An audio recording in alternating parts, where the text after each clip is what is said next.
The Miami Dolphins are at a crossroads right now. They've hit a wall of sorts with their quarterback and their identity. So did they do enough in the offseason to change the narrative? Let's discuss that in our preseason preview of the Miami Dolphins. Let's get into it.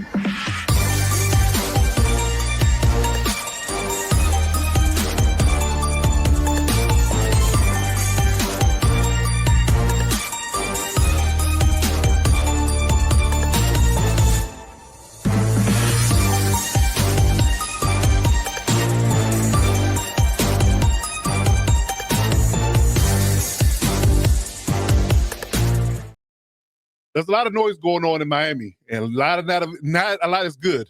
In all honesty, not a lot is good in regards to what's going on in Miami. A lot of negative stories coming out from players being unhappy, wanting out. Jalen Ramsey is the top of that list in regards to his status with the team. He's been keeping away from the team and seeking a trade from the organization after getting an extension just last year. They literally just extended him in 2024, and he already wants out and wants a new team in 2025. So that should tell you a lot about what's going on inside the building, in all honesty. I'm just not going to sugarcoat it, not going to, put any type of coating on it that's going to make it seem like it's nice when it's not. There's a lot going on. And the AFC East is changing. Of course, the Buffalo Bills are still stacking their chips to try to make that Super Bowl run. The Jets are improved. They've hopefully got a good quarterback situation, their new quarterback situation and coach in-house. They can hopefully change that franchise and turn that around. Mike Vrabel's in New England, and he's doing big things out there. He spent a lot of money trying to revamp that team and get them back to glory. So can the Miami Dolphins keep pace? That is the question. I mean, and when you have a lot of conversations, a lot of noise around negativity, guys winning out, John Smith and another guy that's been in conversation where he may be traded. He wants a new contract and they can't deliver that. He wants out as well. So it's a lot of negativity going around an organization, on top of the fact that you're building on the idea that you're, quote unquote, creating a pigeonholing idea of who you are. You're literally giving the NFL a glimpse year in and year out that you're the same team that can't do certain things, right? Prime example, you have 5 limitations in your quarterback with his injury concerns, his concussion issues, his lack of mobility. In all honesty, it is what it is. I mean, Tua Tagovailoa is a nice man in heart, but he's slight of frame and not mobile in this league, and that's a detriment in 2025, version of NFL, and it really is. The O-line has been in flux. Teron Armstead retired. It's a lot. It's a lot going on in Miami. And again, I'm not having a whole lot of things I can speak on. It really is good news at this moment. They've had an interesting offseason as well.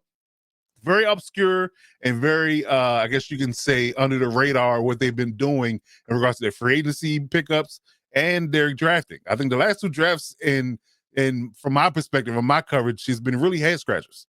And I'm not sure if these guys are really panning out. I mean, can you name, outside of maybe 1 or 2 guys that they picked, that's been a contributor, been an impact player? It's a lot going on. I don't want to use the M word, but it's a lot going on, man. It's a lot. And so we're here to break down everything that's going on with their franchise and how everything's going to shake out.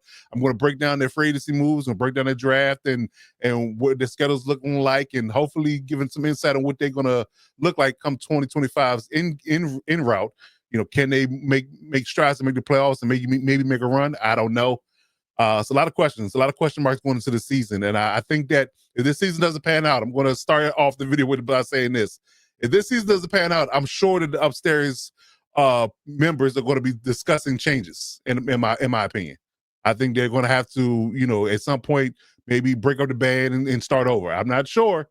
I could be wrong, but logistical reasoning would tell me that should be the case if you don't reach your goals this year and whatever they may be. So, with that being said, let's talk about the 2025 season, what their strategy is. So, starting off with their free agency moves. Head scratchers. There's a couple of things I can see where they were trying to go with when in regards to who they picked up. Some notable names here, but still some slight head scratchers in a sense. Starting with the top, I understand why they got James Daniels. He's a really good run blocking interior O lineman, not the best pass blocker at all.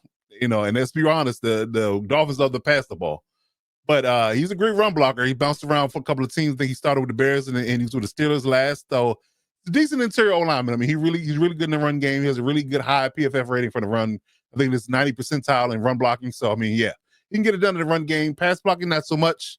But I mean, you kind of, you hold that with a grain of salt when it comes to interior O linemen. It's the tackles need to be the ones that have the high, PFF pass rushing grade, pass protection grade. So, you don't give them, you don't browbeat them too much for that. So they gave him a 3-year deal with $24 million. So I understood that one.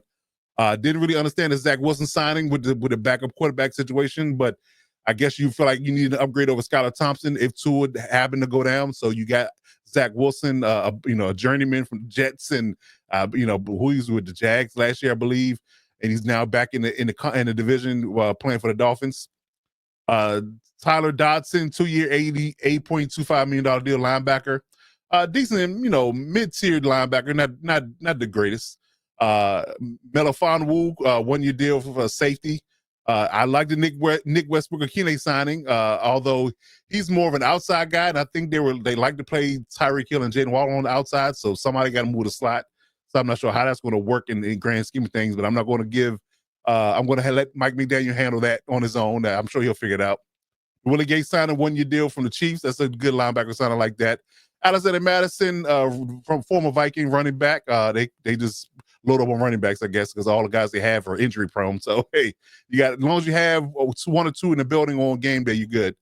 They re-signed Jackson Carman to a 1-year deal, as well as Liam Eichenberg, another 1-year deal, 2 interior O linemen. So they got a plethora of interior O linemen. And with Teron Armstead retiring, I just didn't understand or didn't get the idea of them not addressing or wanting to address the idea of replacing Teron Armstead. So, but I held my breath because, again, this was free agency. I said, well, they got a high draft pick in the first round. Maybe they'll go tackle in the early part of the draft and solidify that area again, because they drafted Patrick Paul a couple of years ago for right tackle.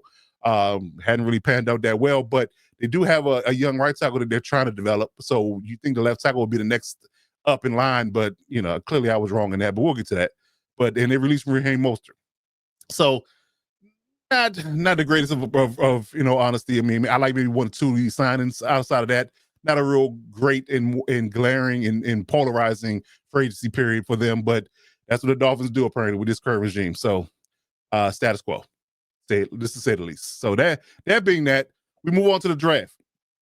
And I just knew, when Teron Armstead retired on them, and he did them a solid by retiring before the draft, obviously, so they could honestly address, and kind of tailor their draft strategy around the idea of getting a tackle in replacement of him, because you got to be able to protect Tua. You do, and that is I can't speak on that enough. You got to be able to protect Tua because, again, he's what I said at the top of this. He's not mobile. He needs to be protected. If he takes hits, he's going to eventually go out of the game. And without him, no matter who your quarterbacks are, be it Zach Wilson now, or Quinn Ewers, or whoever you have in the building, your backups are not going to get it done like your Tua gets it done in this offense. So you're going to take a dip. You're going to take a drop. And if you don't protect them in a large fashion and don't address that and be diligent and be, I guess you can say, purposeful in doing that, like you have to have a direct means of doing that, you're going to struggle, in my opinion, just to place upon how the offense likes to run. But they decided to go out and get Kenneth Grant first. They wanted the interior D lineman with the first pick. Questionable, in my opinion. They could have had a couple of different old tackles at that pick at 13. Of course, the likes of, Will Cameron were already gone, but you still had Josh Conley, Josh Simmons, a few others out there that can play left tackle and play it well. And you went out and got Kenneth Grant instead. I understand you had a needed interior D line, but I think the tackle was a more glaring need. So I would address that first and maybe got me a D tackle in the second round. But, I can go all day, to be honest with you, with 1 through 7, who they should have picked and who they did. But that's not this call is not my decision. I just report on it. So this is what the Dolphins did. They went out and got Kenneth Grant, who to me was probably the 3rd or 4th best interior D lineman in the first round. I think I got to name a couple of other guys he could have picked in his place. Of course, Mason Graham was at the top of the list. He was already gone. But there's a couple of guys who went behind him that could probably pay a little bit better, being a better pick. But they liked Kenneth Grant for some reason, so they decided to go with him. Second round, they went out and got Jonas Salavinia from Arizona, who played tackle in college, but he was projected to be a guard in the NFL, and I think that's what he's going to play. There's a lot of question marks, and I'm going to address that in a little bit about the O-line, because I think that's the biggest topic we need to address in regards to their predictions for the season. But they got a lot of good or decent interior O-linemen that don't have great tackles, which, again, is head-scratching for me because, again, Tua needs to be able to be protected on those edges because he can't get away from edge pressure. He can't. He doesn't have the footwork and their foot speed to do it. So you want to be able to protect him in a glowing way and being very adamant about doing that and being very intentional in addressing the idea of him being protected in a large space. Hell, I would have spent the first 3 picks on protecting him if I could have, based upon the idea that you want this offense to run well and keep him upright. But they went out and got tackled in the second round, was going to be a guard. So you got another interior O-lineman. Then they went out and got another D lineman in the 5th round because they didn't have any mid-round picks. Jason Marshall in the 5th round as well, the cornerback. Journeyman, good press corner. Not the greatest. I would argue that he'd probably be a 3rd or 4th guy on the depth chart of most teams. But he's the 5th round pick, so you can't expect a whole lot. Dante Trader, another safety that I feel like they could have got a better pick in that 5th round is outside of Dante Trader as well, but that's what they picked. Ollie Gordon the 2nd, running back out of Oklahoma State. Decent pick, but again, you already had 3 or 4 running backs again, so you could have went different direction to address something somewhere else, maybe especially the linebacking core. But again, not gonna cry with spilled milk. That's their decision. In the 7th round, they got Quinn Ewers from Texas as a backup quarterback, and then Zeke Biggers are rounded out at the D line with the 7th and final pick is 253. So Zeke Biggers is a nice big body. I'm not sure why he fell to 7. He's pretty good space eating D lineman, underrated, I think. But I'm just not sure if he's gonna make his mark in his lineup just yet, depending on how they want to use him. But we'll see. But another head scratching draft for me. If I'm a Dolphins fan, I'm just like, what are we doing here, and what's our direction? Honestly. But that's what they're doing.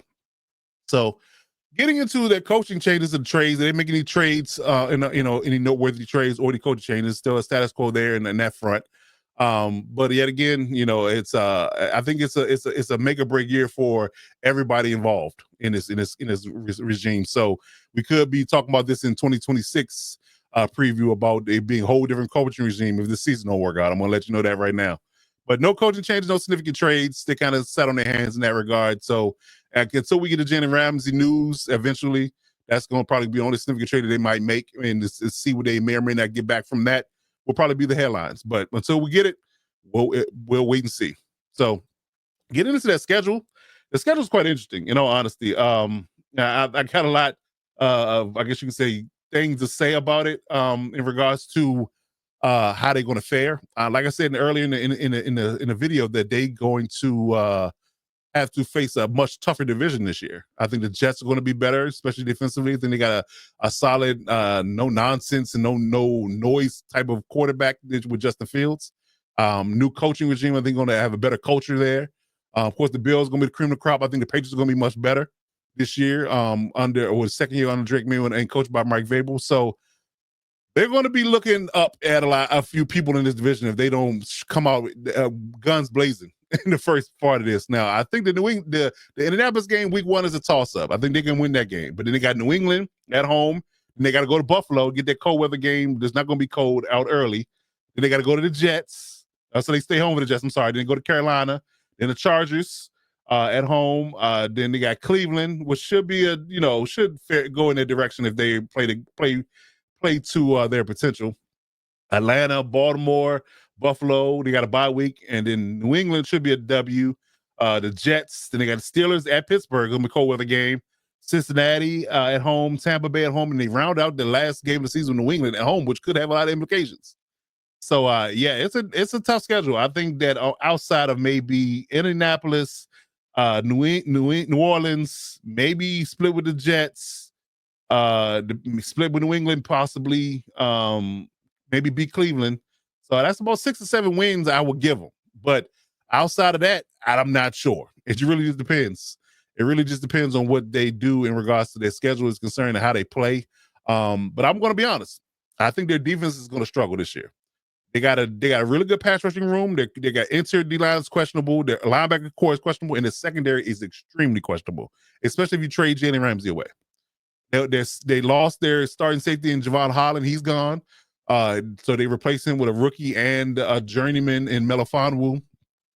They have no other, solid corner outside of Jalen. They got some rookies and some, developmental guys. So that's going to be an issue. So, outside of them having a good pass rush, I think their run defense is going to be questionable. Their linebacker play is going to be questionable, and their secondary play is going to be questionable. So they may be the 2025 version of the Bengals, and they give up a lot of points. But can they score a lot is the question. And that's going to be indicative of what they do in regards to how they protect Tua.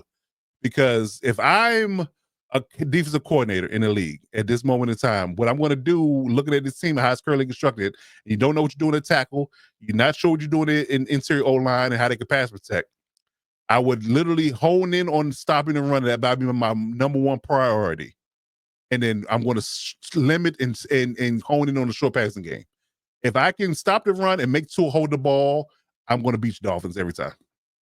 That is the philosophy that I would take against this team. Because yes, I got speed on the outside, and their quick game is quicker than most because of the speed they have on the outside with Tyreek Hill and Jalen Waddle. However, unless you can get that quick pass game off and you can run the ball, if Tua has to hold the ball with this particular O-line and this pass protection, because I'm not sure what they're doing in regards to what their protection is going to look like. Because again, they got guys like Patrick Paul and Carmen and Austin Jackson, Aaron Brewer, James Daniels, and Jonas Salavania. They all got question marks in regards to their pass protection abilities. They have good run blocking grades in the interior, but their pass protection, especially on the edges, is questionable. So if I'm a team with good edge rushers and good corners, like the Texans, they come to mind, and a few other teams in the AFC, the Bills as well, I'm going to come after you. I'm going to stop your short passing game. I'm going to stack the box against the run, and I'm going to completely and utterly make you hold the ball and see if you can't get to a second or third read, because your pass rush is going to get after you, and your pass protection is going to be weak. So that's my formula for beating the Dolphins at this particular point in time. So I'm not sure exactly what Mike McDaniel in the company is going to do in regards to what they're going to do on online, how they're going to shift things around. I mean, again, you could potentially play Jonah at a tackle and maybe move Patrick Paul into a guard or something of that nature. I don't know. Swap them guys. I don't know what you're doing, Liam Eichelberg or Jackson Carmen. But again, if you're going to roll it out with Salavania, Jackson, Brewer, Daniels, and Patrick Paul, I don't know. I think their O-line is got some questions. I really do. I think the O-line got some questions. And again, if I'm a defensive coordinator, I'm going to hone in on the short passing game, take that away, make Tua hold the ball, don't allow them to run the ball at a high clip. And we know your defense is going to give up points because they're weak on that side of the football. The Dolphins are going to struggle, in my opinion. I really do. I really believe that. I mean, again, I love Mike McDaniel's play calling. He's a really good play caller. He's a really good, savvy, offensive-minded guy. He really can draw plays that kind of confuse things. But he's in year 3 of this, and people have been watching film on him for a good 2 to 3 seasons now. So maybe they picked up on certain things he like to do. So if he doesn't get into his bag and decide he wants to throw some more wrinkles out there and do some things differently, if they've kind of picked up on his tendencies and what he like to do, and they can make him do those things with Tua and make him hold the ball, I would say that they're going to struggle this year. And they might end up finishing 4th in this division if they don't beat the guys in their division that's not named the Bills. If they don't beat the Patriots and the Jets at least one time apiece, they're going to be finishing 4th in this division. And I would argue if you finish 4th in the division and you go into the season, pick a high in the draft again, I think that the coaching staff might be out of there. So it might be a whole different regime when we talk about in 2026, but we'll see.